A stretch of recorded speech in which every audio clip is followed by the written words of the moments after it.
feeling blessed.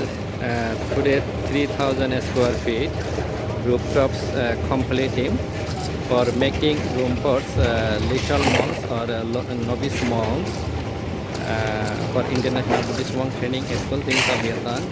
And also on these rooftops there will be established 80 feet reclined Buddha statue. I am very grateful to most venerable Tiketan to him for his great helping by donations to completing this project, and also very grateful to Mrs. Gio Khan, Toronto, Canada.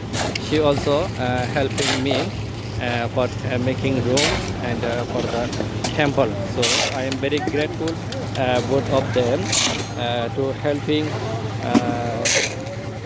me to completing this project.